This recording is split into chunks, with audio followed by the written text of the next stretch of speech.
Hi, I'm Jennifer Goodman. I'm the Executive Director of the New Hampshire Preservation Alliance. Thanks so much for being with us this evening. I think some other people will roll in as we get started. Please keep yourself muted until later in the program, just so everybody can hear really well.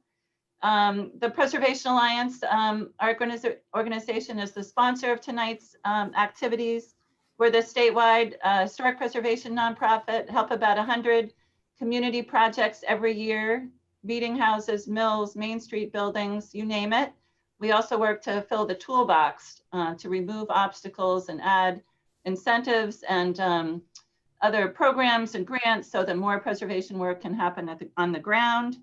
Thanks to all of you who are already members and supporters of our work, so we can take on projects like this and do even more. We did get really engaged in this Gasholder building, being involved in exploring its preservation and redevelopment, along with the City of Concord and the owner of the building, Liberty Utilities, because of this building's national importance and because of its critical vulnerability at this point in time. I think all or most of you know that Liberty Utilities has expressed an interest in securing a demolition permit for this building by the end of this year. I want to also add that they've expressed a preference for trying to find a preservation and redevelopment scenario that works for them and works for other stakeholders. Today's session is really about getting feedback from you, ideas, questions, and concerns. Short term, it's going to help shape analysis that our consultant, who I'll introduce soon, is doing for this ad hoc committee of the city that came together. The mayor appointed it right after we heard this news from Liberty Utilities about their interest in a demo permit. I just wanted to say the Preservation Alliance has received an incredible outpouring of interest and support to try to find a win-win solution here. And I think this group tonight is reflective of that as well. We've got Gasholder neighbors, we have folks from the city, both volunteers from boards, city councilors, Heritage Commission members, as well as great leaders in the design and construction world and civic life in Concord and beyond. I think, as I said in my last confirmation, the turnout is so wonderful tonight. Just from giving you a little administrative things right now. We can extend some beyond 6:30, which was the published end time, if there's still questions and comments people want to make. I think, as you know, we are recording this session. So we encourage you to use the chat function. I think most of you know is down usually at the bottom of your screen. And later, after we hear a presentation, we're going to open it up from questions. And we encourage folks to use that participants list where you can virtually raise your hand. And we'll do our best to both give you synthesis of the chat as well as let folks speak during the meeting. So speaking of the presentation, we're really happy to support that ad hoc committee's process, the city's work, the Preservation Alliance's work.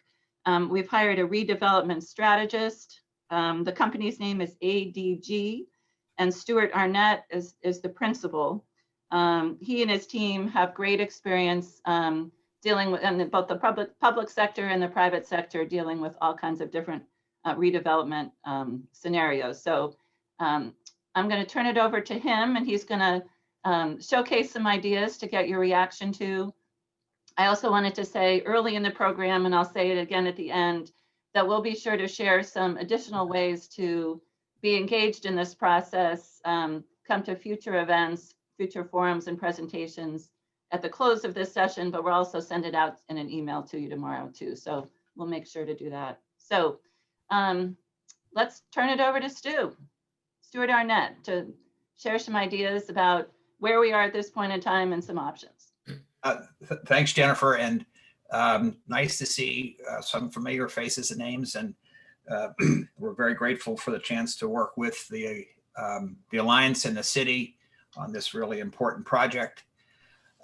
Now you've seen that I do exist, and I'm not make believe. I'm going to go on stop video to give me a little bit of wavelength and then share screen here. So we can go to the presentation, I hope. There it is. There it is. This is the, we're doing a redevelopment feasibility project. This is the second status report. We gave an earlier one in October to the advisory committee. And as Jennifer said, it's being hosted by the Alliance. And we're, again, very happy to be working on that. A special thank you to, number one, to Jennifer, who's been very helpful as far as getting us information and hosting these meetings. And I want to give a special thanks to the staff at City Hall, Carlos and Matt and everybody there. They've been really great about getting us stuff, and really good stuff in a hurry. And the city's fortunate to have such a good team internally. So the feasibility goals there are three. We're looking for possible avenues for the site's redevelopments, avenues forward. That's the chairman's quote from the last meeting. I think it's a good summary of what we're trying to do. Our job is to help the entities considering redevelopment make better decisions. We're not going to come up and tell you this is your answer. That's for you to decide. And we're also looking for not perfect, but best opportunity assessments that also meet the time constraints. So we have to do what we can in the time allowed, but hopefully this will be helpful. We want to do it in a manner that meets the major stakeholders' goals. That is just what the marketplace will allow or encourage. The preservation concerns that you'll hear a little bit more about in a minute, neighborhood concerns, and also it's real important that the Liberty utilities be included in what their thinking is, and of course the city goals. Our methodology going through here is what we're using a tool we call 360 opportunity assessment. It's a little infographic there, but basically it's very simply, we make sure we look at the four major components of a successful redevelopment those are money issues, market issues, people, and then the place itself. And we do it sort of in a three-phase approach so that we don't spend all the resources on one. And the first phase is the thinking phase, which is what we're in now. The second phase is getting the resources, the permits, the financing, and then the third one is implementation. The team for this is ADG is the general contractor in a sense. I'm honored to be the project manager. Joining me from the ADG team is Pat McDermott. Pat is on the call. Pat is with ADG. He's been for a couple of years. But more importantly, I think for this project, he's got several decades working with utility real estate. He was in charge of that for PSNH for many years, and also oversaw the community development programs at PSNH, where he received many applications and supported many applications with PSNH community development grants. And so we thought it was very important to have somebody very much part of this that could help us understand where the utility and the real estate issues they're facing with the Public Utility Commission and some other things. Our model is to try to reach out for the best people we can find that we know in some specialization areas. And I'm really pleased with the trio that have helped us so far with this one. Birchwood Planning is Jackie Barton, who is not on today. She's Zooming somewhere else, but she's in Columbus, Ohio. Her background, amongst other things, is hospitality and attractions, oftentimes attractions that have an interpretive component. Mitchell Ransor is a certified landscape architect in Maine. You'll see some of his very preliminary site concepts. He may be joining us later. He also has another Zoom meeting. And then joining us is David Versel. David is joining us from outside of Atlanta, and he is an economist in the real estate world and market researcher with a lot of experience, including a lot of northern New England. And David just worked with us on another project for a city in New Hampshire that worked out well. So he knows the area and the market here well. We're really pleased to have him on board. Just some recognition of citizens that have been working on this. This is the Gasholder committee. These are the counselors who are on it. As Jennifer mentioned, it's got really good representation from a variety of other interest perspectives. I'm going to try today, as we watch the clock, not to read everything that you can read, but you can see it's a great group.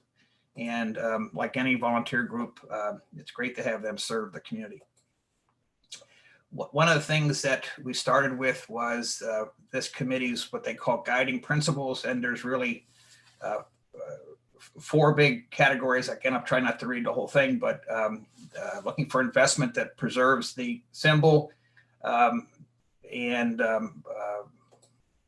a second is it improves the historic character, but also helps the economic strength of the Southern Gateway Corridor. I think you'll see some concepts there in a minute. Make sure that any investment suggested helps meet other master plan goals. And you can see there's several. And fiscal and financial issues are always right on top.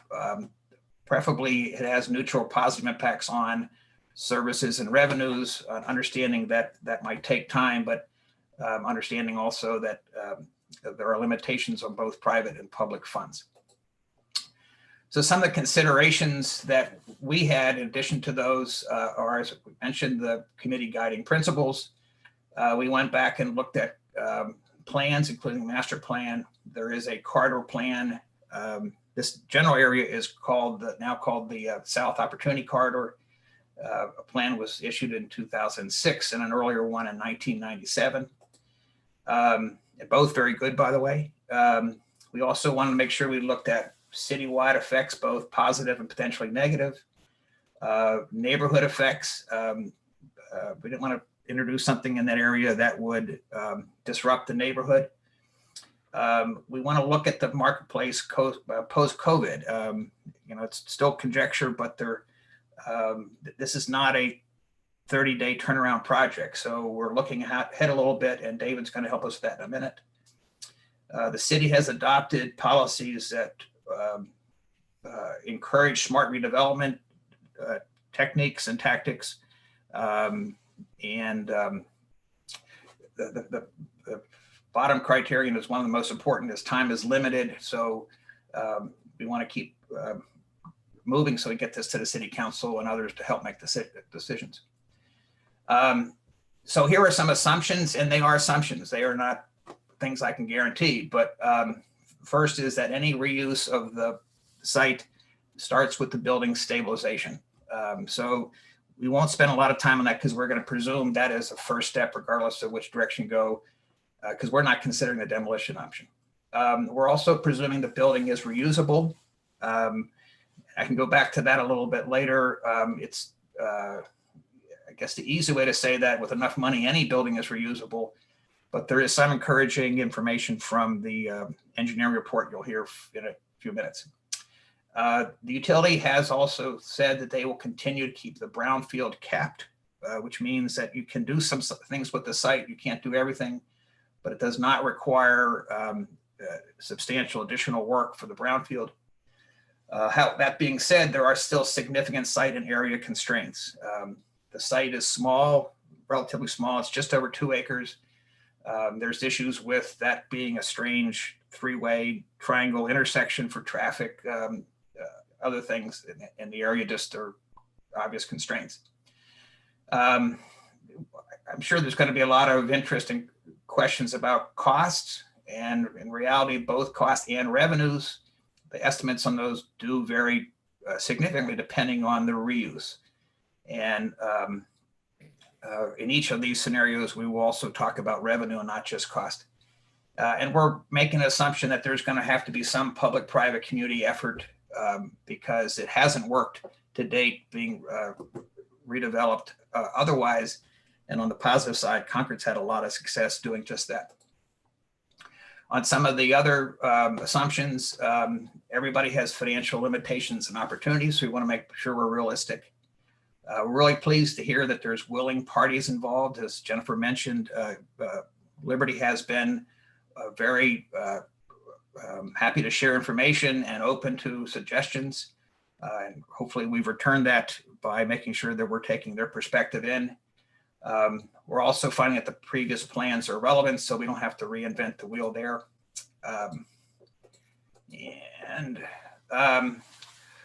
Another assumption is that there will continue to be residential and commercial demand post-COVID, and David will speak to that.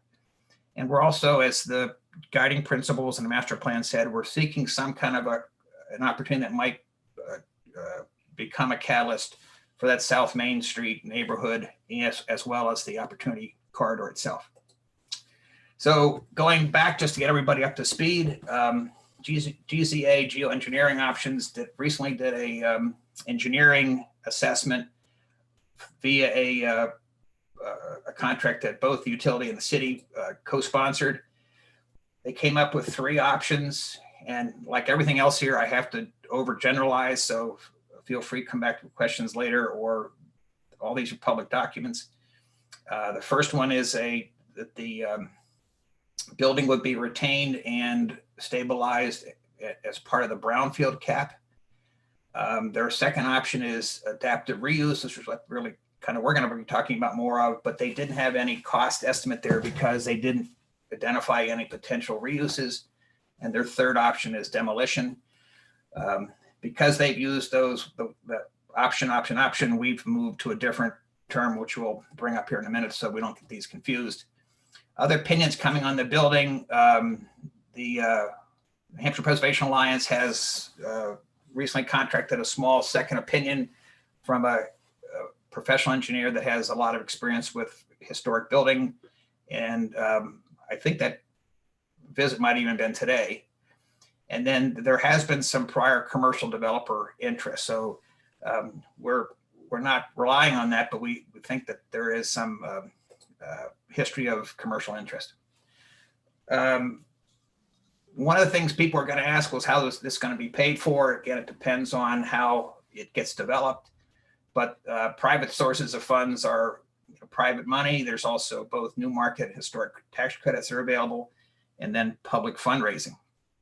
Concord's had a lot of success with the public funding sources. Sorry about the acronym. CDBG is Community Development Block Grants, which is a housing and urban development fund, which Concord is a entitlement city, so it can make some decisions on how it spends that. RSA 79E is a statute that allows for some property tax waivers. And again, the city has used that successfully. Just a couple more acronyms here. TIF, tax increment financing, is revenue that comes from new development. Does not change the tax rate or the tax payment for anybody. It's only a directing of new incremental revenue. And again, the city has had good success in doing TIF districts elsewhere. And Matt set some really good information on that. There's a potential land lease. There's some housing grants from MTAG's another acronym, Housing Finance Authority, that sort of thing. Economic development grants, like from the Federal Economic Development Administration, and then brownfield grants. So again, it depends on what the site might be. But there are things out there other than just the city or the developer. So as I mentioned, we instead of using option 1, 2, and 3, we have options A, B, and C. And this is the 3 that we reported to the task force back in October. The first one is what we're calling the Heritage and Education Park. And for our definitions, park would be something that's static, self-guided. You show up, you walk around, you read signs, you do whatever you do, take pictures, but you're doing it on yourself. A heritage and education component would be there's something active, participatory, it's staffed. There's probably someone turning on a light switch or unlocking doors. And typically these are public or not-for-profit owned or operated. Just some of the graphics quickly on the right are sort of 2 before pictures for another Gasworks Park project. That is in the Gasworks in Seattle, obviously a larger project. But as you can see in the bottom left, it's a park with the gasworks themselves having some interpretive and commercial uses. And again, we'll come back and describe that a little bit better in a minute. Model B is adaptive private owner reuse. And then we're going to look at all kinds of different types of private owner reuses. I think that pretty much covers the possibilities. Some of these have been specific things people have asked us to look at. Some of them are from other areas that have had successes. And then when we're going to look at those versus a rating criterion, again, going back to the money market people place, we've divided that into more specific areas, everything from site compatibility to potential catalytic effects. I think you can read the list. So when we present our final report to the council, it'll have some suggested rankings for different options based on those specifics. So the second option is, here's some examples. There are two roundhouses on to the left. One is obviously smaller, one is bigger. The top left is office and a maintenance garage. The bottom one is a hotel, I believe. And then on the right, a little bit closer to home, and one I'm happy to say I got to work on many years ago. That is the former Monadnock Mills complex in downtown Claremont, and it is now the Common Man. The bottom picture is the entrance to the hotel, and the upper picture is the restaurant. Interesting in that restaurant picture, just to the left of the waitress with the green apron is a big hole in the floor, and it's supposed to be there. It's a big intentional cutout with a fence around it, and it can be closed up. But it shows you the waterworks underneath the building. So there are ways of having a first floor above a historic feature that you can still demonstrate the feature. So the third model of the three is adaptive use, but also has potential of a catalyst for redevelopment of the area that would perhaps give the neighborhood some theme and add some amenities. The idea being kind of a hub and spoke thinking.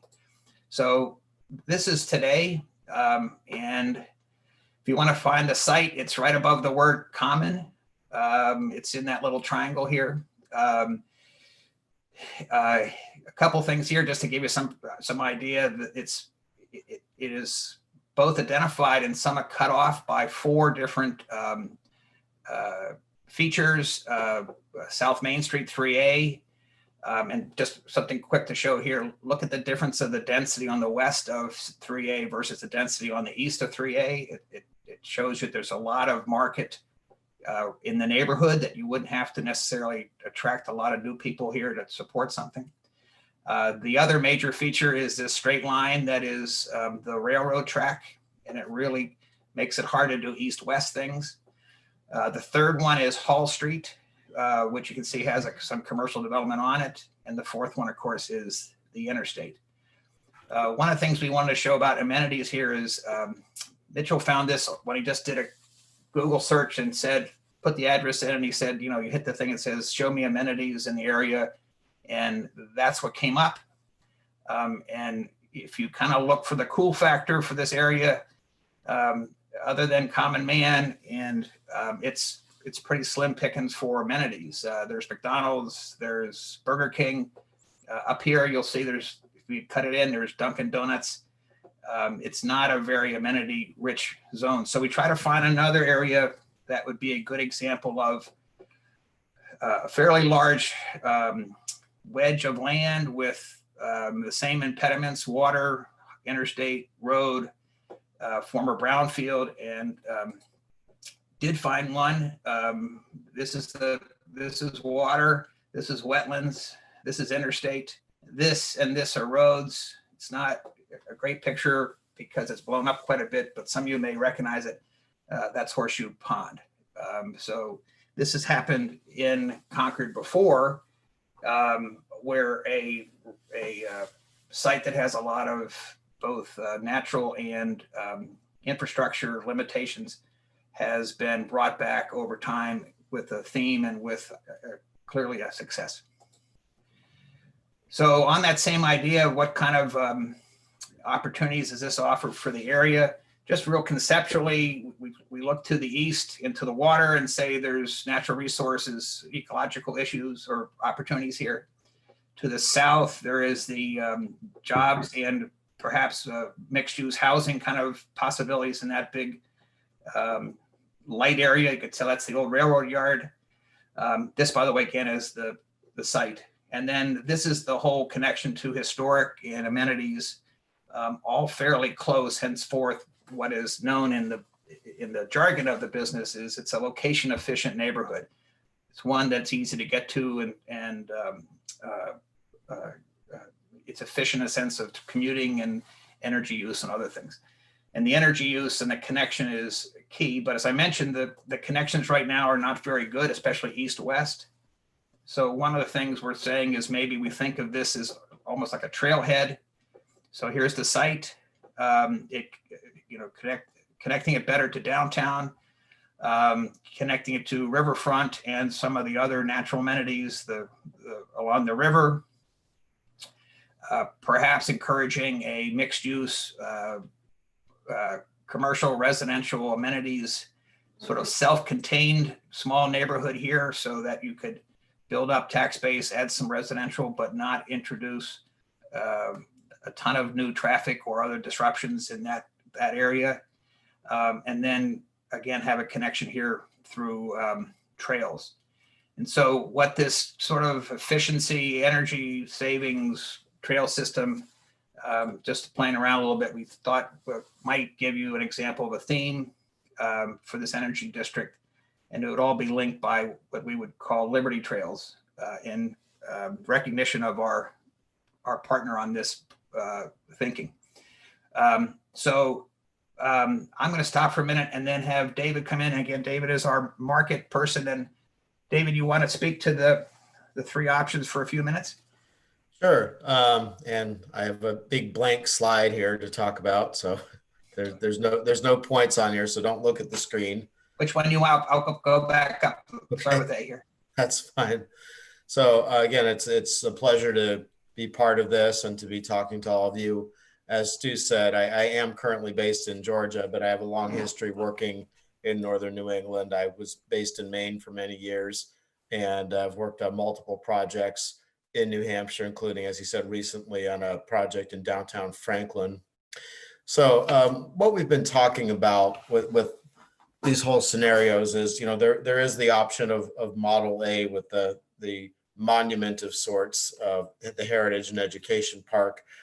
And certainly that can be activated and programmed. And I know that there's been some thought of maybe you do that temporarily and don't make that a permanent condition. But if you commit to that and it succeeds, then people latch on to that. And then that becomes the strategy you've pursued. That could be okay. But my comment on this would be that whatever direction you pick, this needs to be looked at as a long-term proposition. There's going to be a massive amount of investment needed just to stabilize the building and the site, and even just to make it into a passive park, similar to what you see at the bottom left of the screen, takes a lot of investment and a lot of effort, particularly if you're looking to tie it into a trail system. And if you're maybe talking about, tunneling under or bridging over the railroad tracks and major roads or even an interstate highway. So my caution would be, let's think long-term here. Let's not think about how do we get this done the quickest. This building's been here a long time.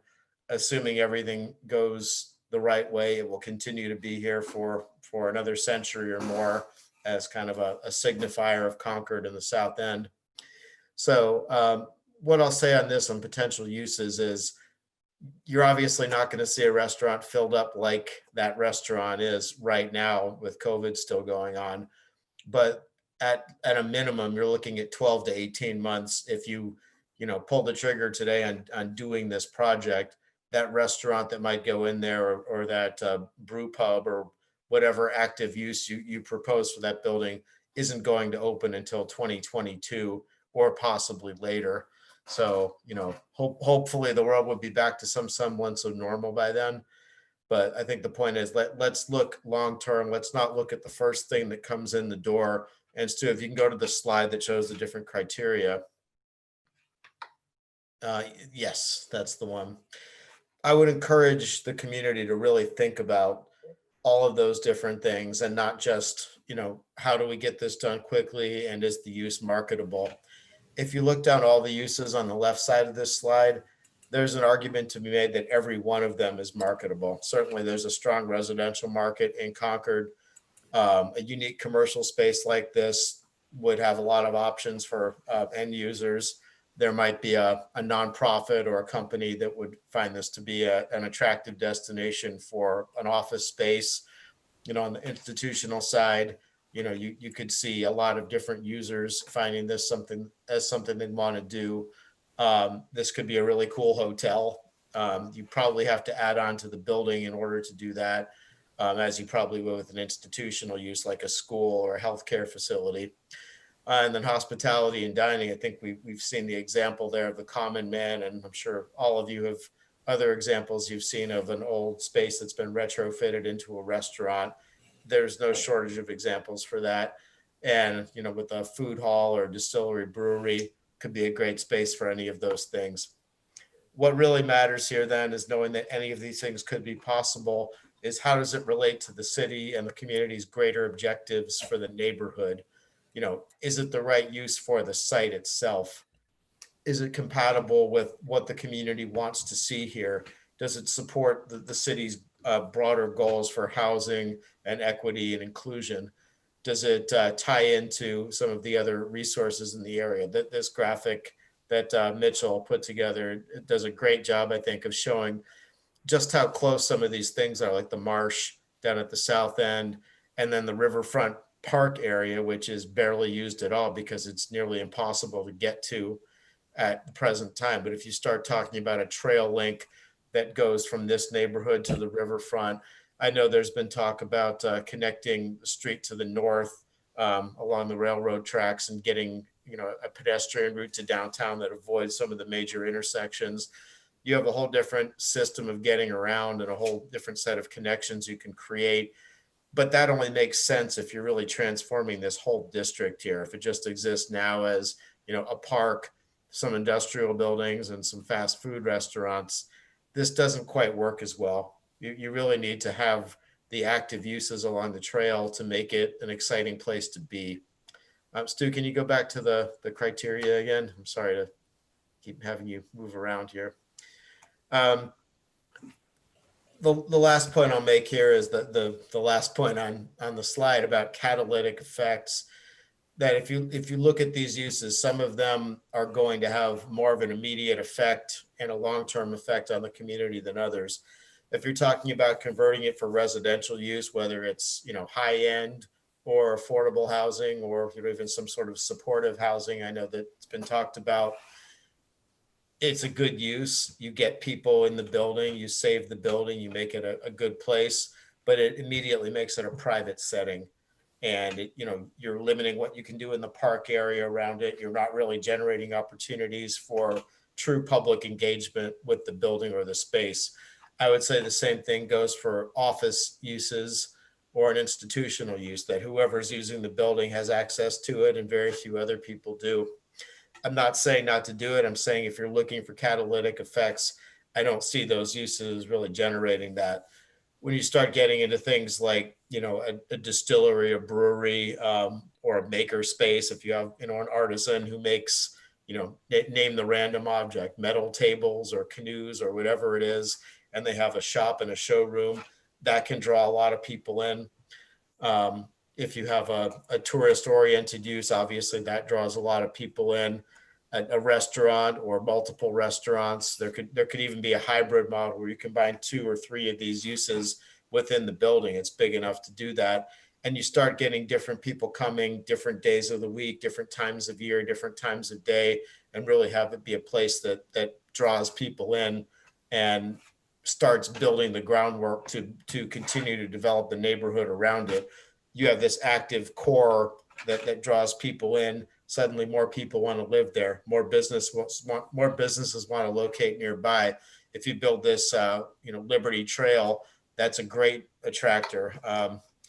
Certainly seen it where I live now in Atlanta. If any of you have heard of the Atlanta Beltline, it took an old railroad corridor that wraps around the downtown of the city that was almost all distressed and vacant industrial land. And now it's some of the most expensive residential neighborhoods in the city. So lots of examples of that. I think I'll wrap up there and hand it back to Stu, but certainly available to answer questions as we go along here.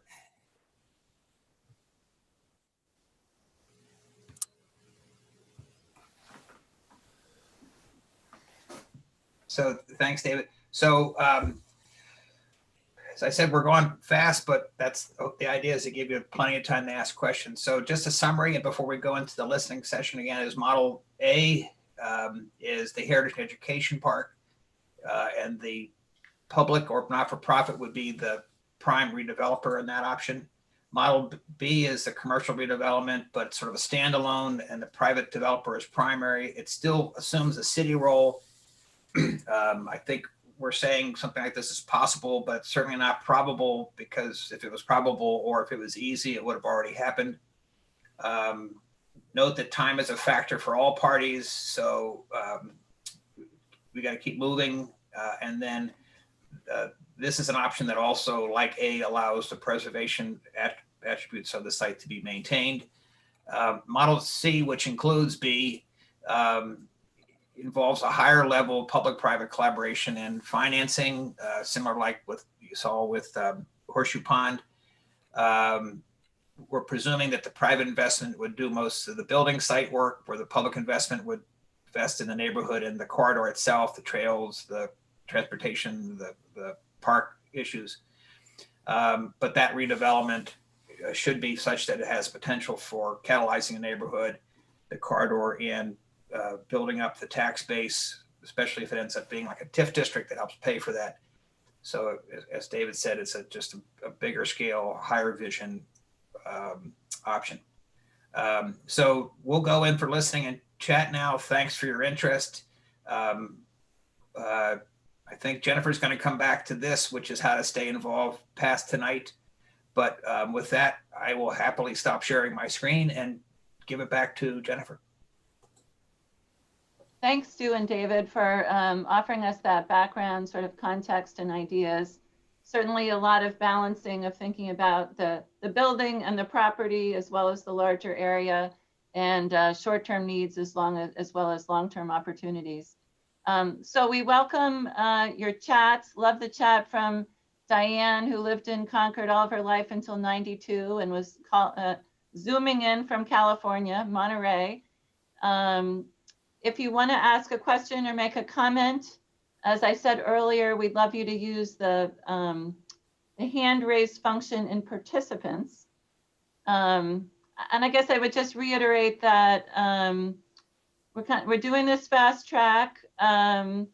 Your comments tonight and your questions tonight will help shape what Stu and his team does over the next few weeks as they get a report more honed to take to that ad hoc Gasholder committee. And then at another level, you know, it's a complicated project with many challenges, but also great opportunities. So your ideas, suggestion, and engagement are just critically important to help try to find a win-win.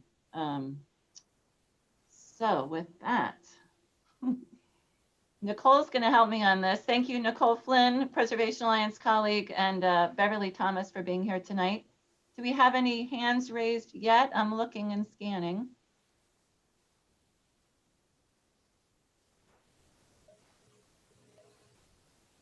Nothing yet? Jennifer, there is a question in the chat. Thank you for that, Byron. Was the nearby B&M switch tower looked at with this redevelopment area? That's a great question. I'm going to let Stu, do you want to try to respond to that first? Yeah, it's in the site. It's part of the 2.4 acres. It would be part of the reuse. It's not a big piece of real estate, but it's a kind of neat piece of real estate. It's on the other side of the tracks. Is that true? Correct. Yeah, yeah. Part of that whole industrial history that we showcased last week. I don't know if Stu or maybe Byron Champlin, City Council Chair, who's the chair of that committee. He's not chair of City Council, he's chair of the Ad-Hoc committee. Just to respond to the question about the current condition of the building. Is that part of the time issue here, and kind of what do we know right now? Thanks, Jennifer. What we know is that I believe that the GZA engineering report indicated that the building is stable with the stabilization factors or the stabilization measures that Liberty Utilities has already taken. It is somewhat compromised by the hole that's in the roof from a tree that fell on it several years ago. That needs to be corrected.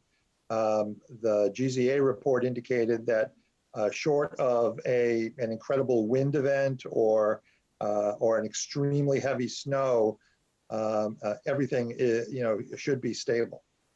But it's an older building that right now has been exposed to the elements for a portion of it has been exposed to the elements, and so it's not advisable to just drag our feet on it. I guess that's the way I would characterize it. Yeah. We can come back to that if anybody else has any questions, and we are doing this extra layer of structural investigation, as Stuart mentioned, as part of this current process. I'm going to go in order, I think, although maybe I'll shift it around if I can find things that group together. Some of you are watching the chat too. Has any work been done already on this proposed Liberty Trail? Stu, do you want to say what you know, or maybe, I don't know, there's certainly trail work that's going on and recreation and park work in the city of Concord that this is close to. I think the new idea has not been investigated. Stu, is that, you want to weigh in on that? Or Byron or Carlos or anybody. The city has done some really good stuff, but they would probably be more up to speed than I would be. This new Liberty Trail idea is. Oh no, we just looked at we looked at the obvious areas that I think people want to get to and can't. But no, we haven't done. I think if people say you want to keep going down that way, I think the next thing you'll see from Mitchell is a more detailed, here's where they might go, and here's some of the, impediments and possible paths. Yeah, yeah. But right now it's just a concept. So Jennifer, I'll jump in and just say that the city has been working with, for example, the Greenway, the Merrimack Greenway Trail nonprofit on the east side of the river, in other words, the opposite side of the river, particularly with the development of Terrell Park, which is on the east side of the river, to begin the Greenway Trail along basically what people would think of as the cornfields and actually around that. And the city has long considered the option of having that trail link through the city with the rail trails to the north and to the south. And it's also, I think, important to note that the city has about 83 miles of trails within city limits. Right now, I think it's one of the signature things about us. So, I think ADG's suggestion about possibly this Liberty Trail system, which I think at this point is a speculative suggestion as a possible tie-in, not something that's on the planning ways right now, would fit in with what the city already does and what the city is already working on along the Merrimack River corridor. yeah, that's great. Thank you for that. And as David pointed out, it's definitely an area where we've seen growth around the great models around this country and other places too, in terms of development being so catalytic with that. Here's a really important question we just want to make sure we're clear with from Althea. My understanding is that only the Monument Heritage Park option would guarantee preserving the interior, the historical, what you're all reading this and I can't read it, inner workings that makes it so special. We haven't said it yet this conversation, but this is considered the last of its kind in the country because it still has its mechanism inside of it. One of our guiding principles was about protecting this iconic structure and preserving as much as possible. Do you want to respond, Stu, to that question about, is the education and heritage model the only one that can keep it protected fully? I kind of feel like I'm probably you guys knowing much, but clearly a commercial development still can get historic tax credits, and to get historic tax credits, you have to meet the national standards, which are pretty rigorous. Obviously, if if people understand the concept of this, this is a dome that goes up and down, and you're not going to, once it gets filled with gas, it goes up, and the gas goes down, it goes down, hasn't moved for years. There's obviously very limited commercial appeal to something if the floor starts heading up every now and then as a demonstration. So that's why I kind of want to point out the common man in Concord. They got historic tax credits, and there are ways of still showcasing the machinery, the equipment, the history.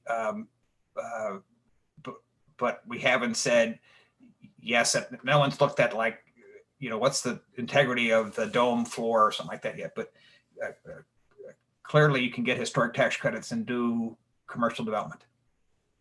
So hopefully there's, in some of your second example, there's ways to protect as much as possible, not just the monument heritage park kind of idea.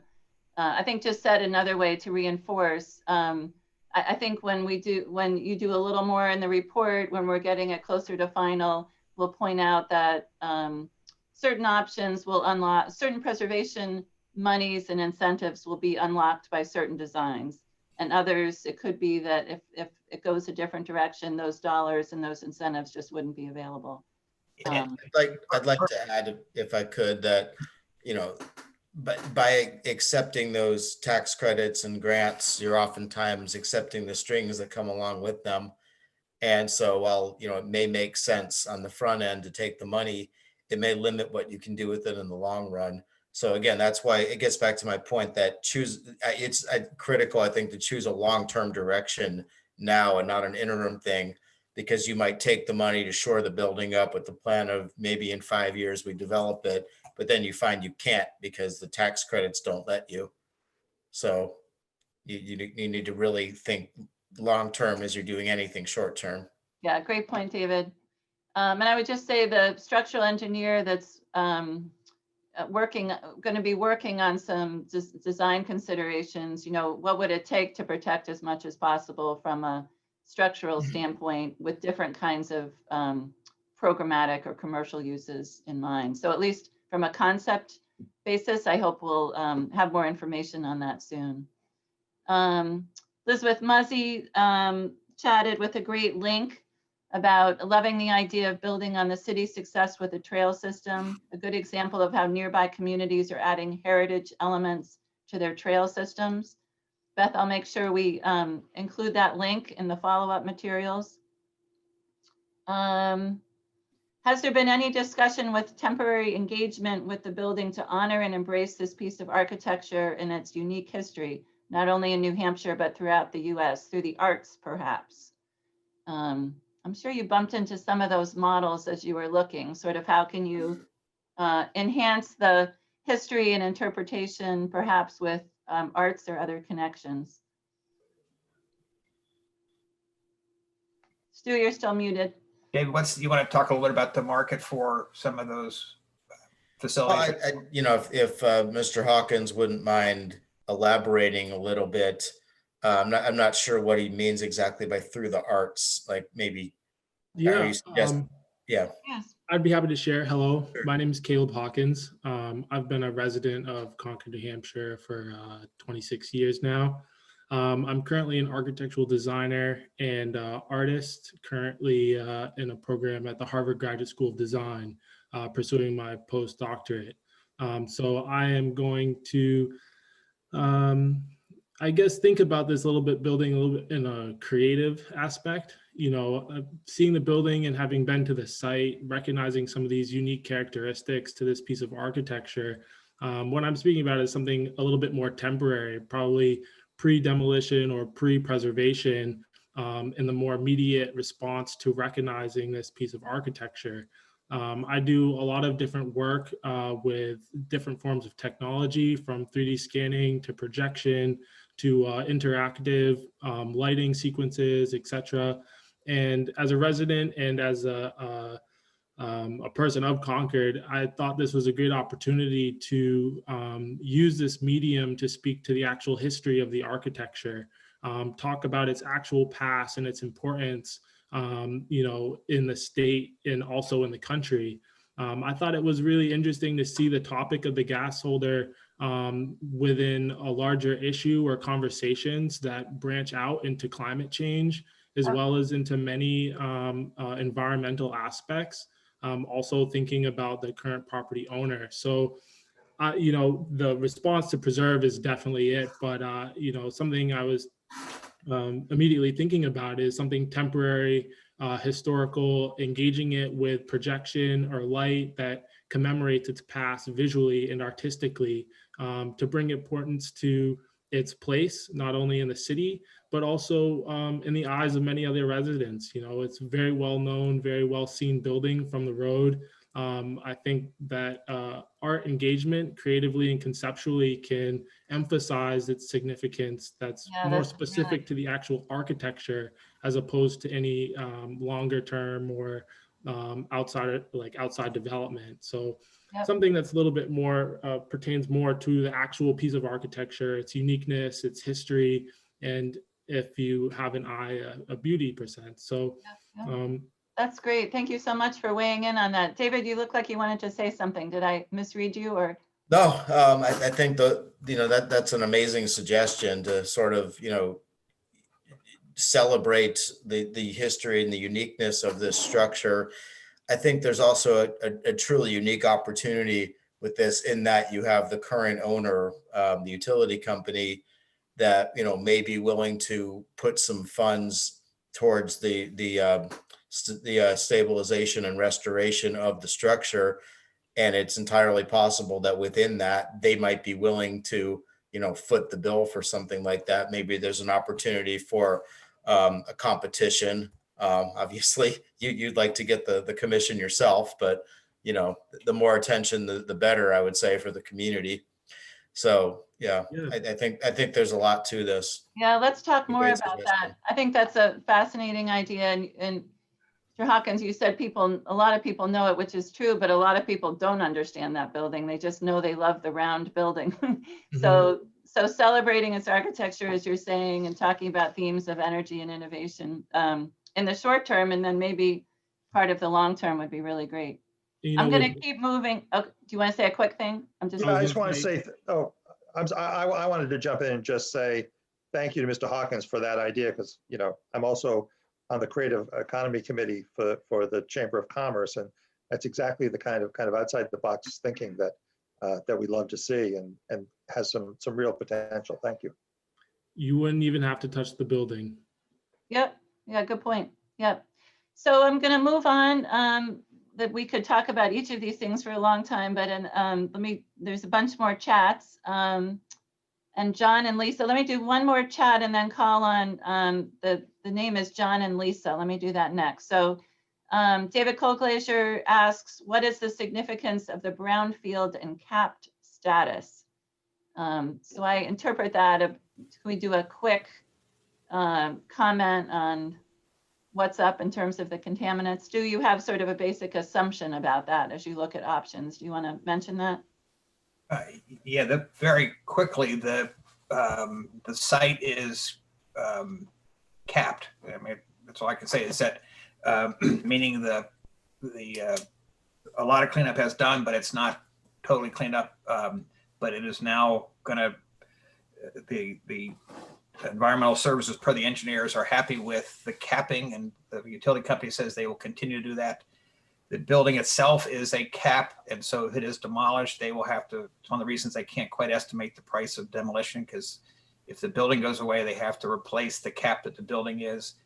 But it does limit the reuse of the land. And again, the city would know this almost better than anybody else, between Horseshoe, Sears Block, and now Pennacook, which they've done a great job of reusing brownfields, but you have to be very careful about siting, especially if it's residential or something that you're not going to put a playground or childcare even on a cap site.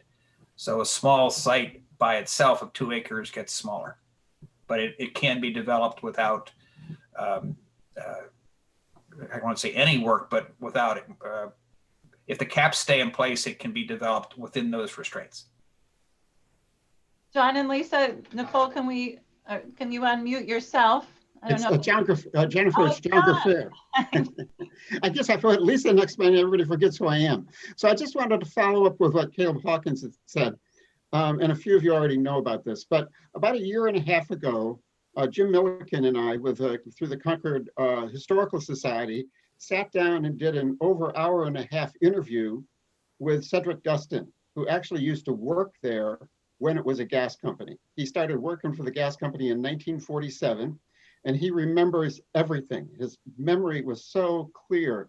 And he brought with us a whole bunch of pictures, and he walked us through each building and talked us, this is what happened, you went through this door, and then you go into here. And to be honest, I hadn't even looked at the interview until Byron encouraged me yesterday or today, I don't remember which. So I actually started logging the interview today just to see what's there. 10 minutes of him talking about his, hang on, 10 minutes of him talking about going to high school and his World War II experience. But anyway, most of it is about the gas house. And so the idea is that, and Gary Sampson was part of a team that documented the gas house back in 1982. And Gary brought me some of the pictures that he took back in 1982 when it looked a lot better than it does now. And so the idea is to marry all of that stuff together and create a video that will tell the story of how that gas house used to work and what it used to be. So thank you. It's in the works. It's in the works. And that's all I have. That's wonderful. John Graffair, Mr. Graffair, thank you for that.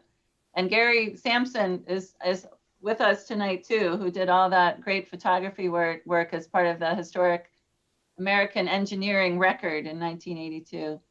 So let's keep going. Aaron, who I happen to know is from Troy and has a connection to that Gasholder building, chats.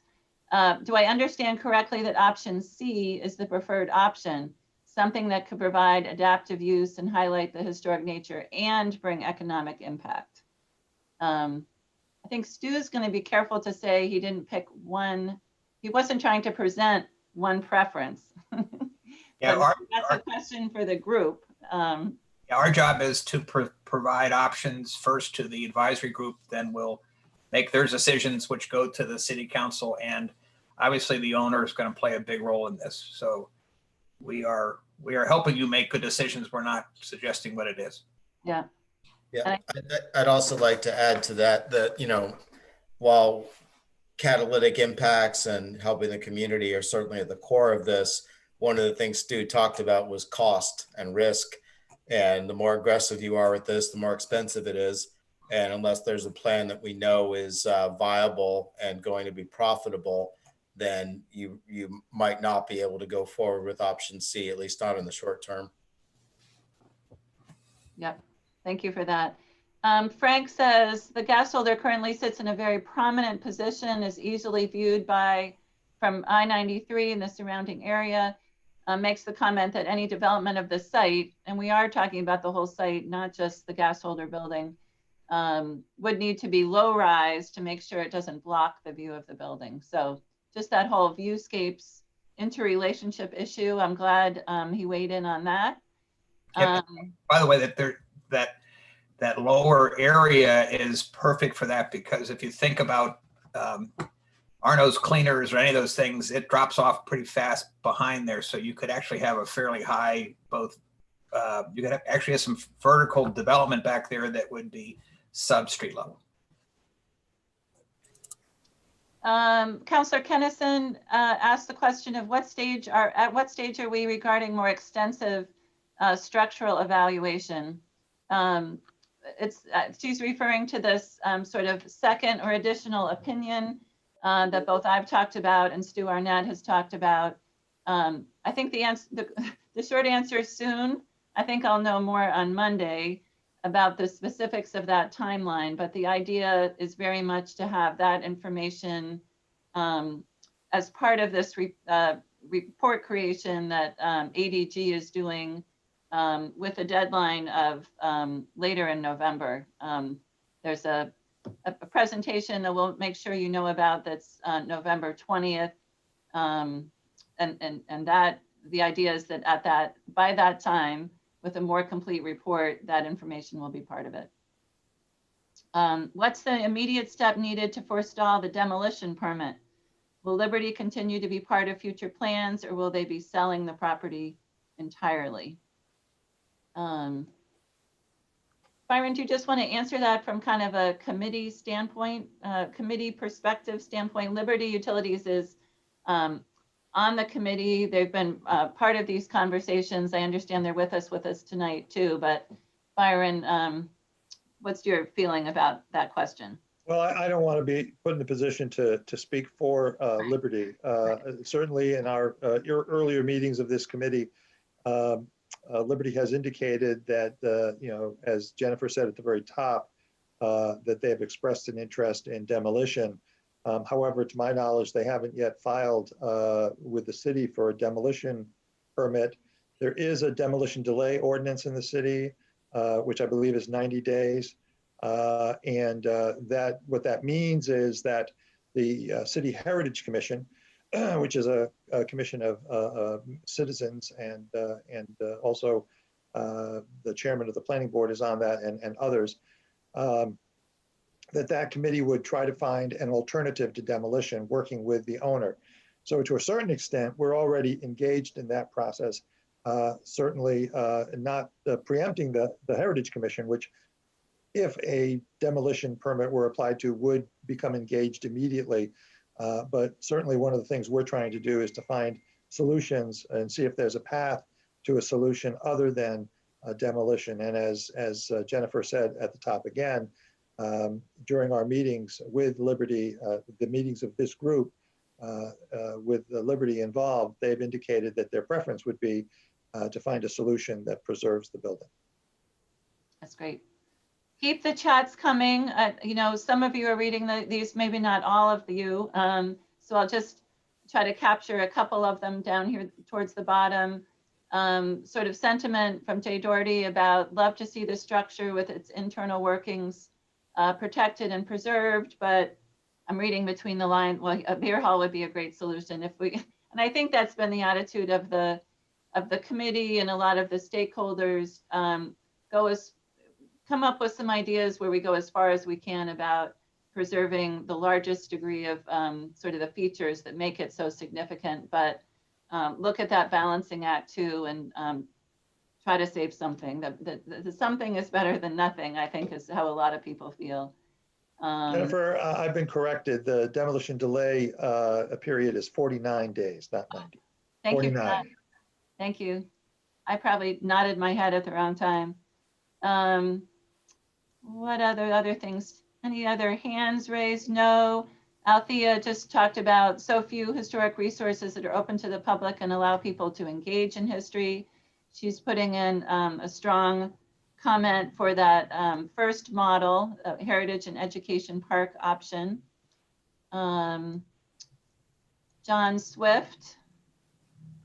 Presumably, if the building is considered stable enough to hold its own weight, it could have a recreational space inside of it. I don't know if folks are reading this, a great description of harness swinging bungee zip lines.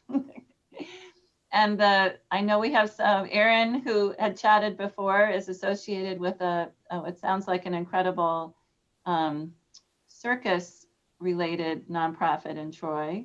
So he should be enjoying reading this. Physical activity, recreation, trying to be inside as well. I think it's certainly themes that we should keep in mind as we look at the reuses. How could we use the interior in a way that really celebrates the interior workings, but generates dollars and generates interest and generates dollars to allow it to survive and thrive. A question about the adjacent building. I don't know how many people know this site really well. Is there any way to buy or make a deal with a hairstyling business to have access to the north side of the Gasholder property? Perhaps an exchange, share. The building is cramped in that north corner. It'd be nice to be able to walk around it. So a great sort of point for the building's viability itself, and also thinking more boldly. I don't know if anybody on the team wants to respond to that. It is a funny sliver of land, right? Going down the hill and more off to the south. Just to make it more complicated for you, Jennifer, also the building on the other side, the buildings on the other side clearly are an impediment to the Gasholder's visibility. So long-term, that needs to be thought about also. Yeah. And I liked how it's so obvious in that aerial view how much vacant land there is back behind the old rail yards area. And another thing we've talked about internally on the consulting team is, you know, that five-way intersection, you know, being rather hostile to pedestrians at this point in time. And if you're talking about, you know, a transformative project and improving the whole neighborhood, that corner really does become an integral part of it, of you know, having something anchored on that corner and, you know, making it a little bit less geared towards cars. Yep, good, great point. Just moving along in the chats, Debbie talking about how difficult potentially she's imagining it would be to incorporate the functioning movable cup that pushed out the gas, but sincerely encourage all parties to keep this portion of the significant property. So it is that balancing act. I think, as I said earlier, having those internal workings is what makes it so special. And we had a historian from the National Park Service on the program last week, and he said it might even be a building eligible for the highest national status, which is called the National Historic Landmark. And I loved, you know, Stuart's example about in Claremont, in the common man being able to see through the floor. Are there ways to insert floors or other ways and have a viable reuse there that does protect key significant features, at least keeps them there, and maybe make some of them visible even if they're not working anymore. Jennifer, is there going to be a second? Is there going to be a second estimate as to stabilization costs? Yes, that's it's come up a couple times. We've hired a group called Structures North that specializes in old buildings. Came recommended by Jim Garvin, who's worked with them on other challenging historic properties. So they're going to offer another layer of opinion and information on top of what we already have. Jennifer, you have a couple of virtual hands up. Okay, thanks. John Swift, do you have a follow-up? I know we read your, hi. Yes. We read. Well, I quickly read your great chat. well, yes, I do, and it's just basically. I recently moved here from Lawrence, Kansas, and I lived a block away from the site of a former coal gasification plant, and this was fenced off with monitoring devices placed nearby, and nobody was allowed to be near it. And presumably, I believe that this is also a former coal gasification site. Yep. And if so, that the toxicity would be high enough that might preclude its use as residential or any kind of business activity where any people would be there for long periods of time. Has that been addressed, or that thought process, you know, that factor been addressed in some of these other ideas where the development, you know. Stu had a basic assumption about that, and maybe Stu, do you want to start, and then we can add in if we have anything else to add? John, somewhere in the research, the statement was made, I think, in the engineering report that the capping allows it to be re-entered. If I remember right, at one time, this site also had the air vents and some other things before some of the cleanup was done. That when the report I mentioned, the GZA report, did say adaptive reuse was a possibility, the report that just came out. So I think they've gone past that stage of, but as I did mention, there are still requirements for a cap site that also put limitations on the site. And as you said earlier, some uses would just be more compatible and or more expensive because of the contaminants that are still in the contained contaminants that are in the ground. And you have a marketing issue of who wants to not only just live on a brownfield site, but what bank wants to do a mortgage and such. So when we are thinking residential, I think we're more thinking it would make more sense going south into those areas that are undeveloped that might not have so many restrictions. Yeah. Hey, I think, David, I don't know, did you want to react to that or no? We have I some don't really other- have anything okay, to add. okay. No. I just want to note that it's after 6:30. I stopped paying attention to the time. Know that if you have to sign off, that we will send a follow-up email that has some additional steps, some other ideas, specifically information about this meeting of the Ad-Hoc Gasholder Committee on November 20th that I've mentioned a couple times, and just other ways to sort of share your ideas and information about us posting this recording, and that we'll try to, we have an FAQ on our website right now, and we'll just try to continue to add to that as we try to generate information and knowledge about what's going on here to generate new ideas. John, you had your, John Graffair, did you have your hand up again? No, okay, sorry about that. Dan Wise, what about using drones inside to enable people to tour it with existing workings? I think we're on. Good Sure. idea, Dan. Sure. Yeah, I would just add that as part of doing the interview with Cedric, I also went into the gas house about 1.5 years ago. And it's not very pretty in there. And drones would be very confined. There's scaffolding that holds the cupola up, and there's scaffolding that holds the wall up. And yeah, it wouldn't be a good, maybe the outside would be good, but you know, the pictures that Gary Sampson took 30 years ago reflected on how we want to remember it if it comes down. That would be how I'd respond to that. Interesting point. Okay. Yeah, I'm going to jump in on that too, John. I would assume that and maybe I should watch out about what I assume, but I would assume that if we in fact were to stabilize it, that all of that 21st century, late 20th, early 21st century supports would be eliminated. You know, I mean, that would, to my mind, certainly that would be the ideal. So that all of what you saw in there would go away if we found a way to stabilize it using, relying on the technology that with which it was built. So That's great. Yeah, I would agree with that. It's just, I was saying if to do it now, you wouldn't want to do it now. Got it. Got it. And when I was giving you my closeout information and inviting you to stay on, I should have also said, I think let's stay until 7, anybody who wants to, but let's plan to close the conversation at 7, if that's okay. We have a chat about, I liked all the concepts about linking different nearby features to the Roundhouse property. Since the Common Man redeveloped a Gasholder building elsewhere, might there be an opportunity for the Common Man across the bridge to be able to link to a project of their own? Stu, do you want to react to that?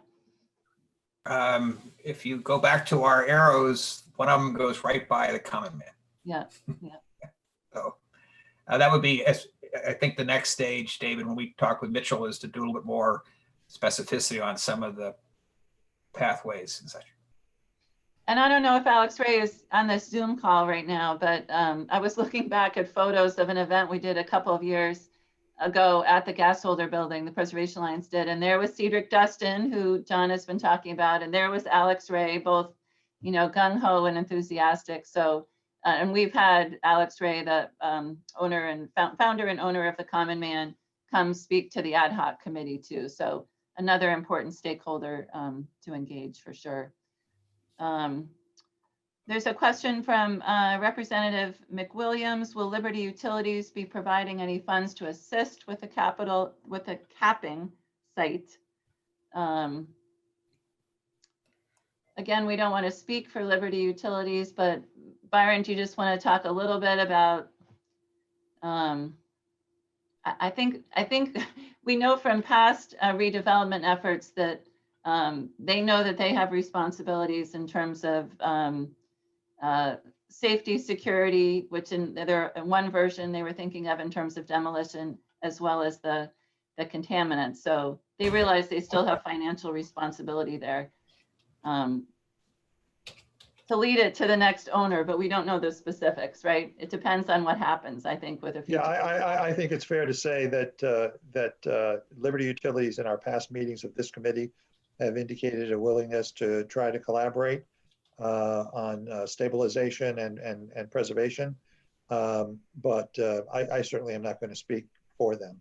I guess the way I would answer that is, that we're continuing to talk to Liberty Utilities, and they're continuing to be a good partner, keeping the lines of communication open, and looking at a variety of ways that they can participate in helping to save the building. That's great. So, and a correction or addition here in the chat box about the common man. Maybe what I meant was the common man themselves build on the site something profitable. So, I mean, I think that's could be in the realm of possibility. I think as part of this process, we want to be defining some priorities, as Stu said early in the presentation, provide useful information to decision makers, whether it's a private developer like the common man, or it's the city or other public entities that may need to be part of this.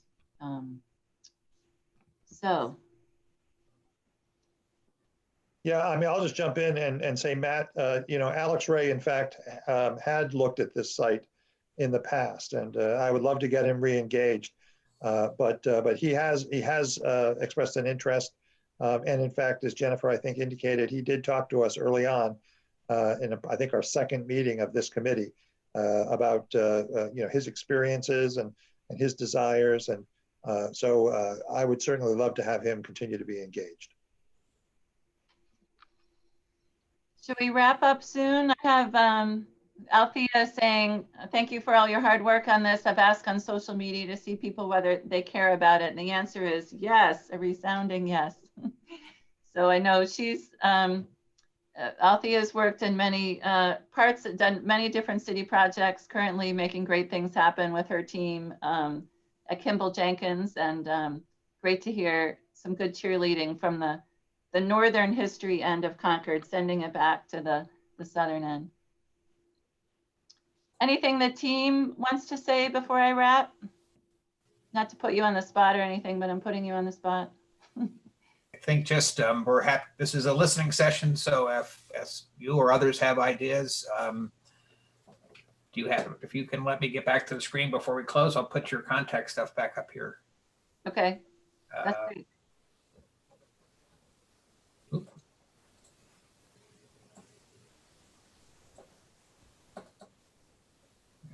Well, I really thank everybody for taking the time in a busy and extraordinary week. As I said before, the reaction the Preservation Alliance and other stakeholders have gotten is so heartening. I think we know it's a complicated set of issues here for this wonderful, iconic, very special building. Lots and lots of challenges, but also great opportunities. And thanks to Stu and his team for painting the picture of that today. And I think that he's going to be using that information to flesh out some of the ideas that come back to us at the November 20th meeting. So that's sort of the next most immediate public forum. In a follow-up email, I'll make sure you get the Zoom link for that if you'd like to participate in that meeting. And then also just encourage any other ideas, suggestions, questions. Don't wait for that, because that's when we're presenting the report. Okay, so get us more ideas before then, but then there also will be a chance for people to see a more fleshed out set of options on the 20th and also react to it then as well. And Byron, I know your committee is, and the counselors on the committee are happy to field any kind of questions also. Absolutely. So, and thank you to everybody who's saying thank you. We appreciate your time. I know longtime Concord resident and preservation consultant Liz Hangen said it in the the meeting last week and in our op-ed in the paper, and others have been saying it too, that it's the 60th anniversary year for the tragic loss of our magnificent railroad station in Concord. And we want to avoid other terrible losses like that. And this is a moment in time to really roll up our sleeves on this one and try to make something great happen. So with that, I'll say good night. Thanks again, and we'll be in touch.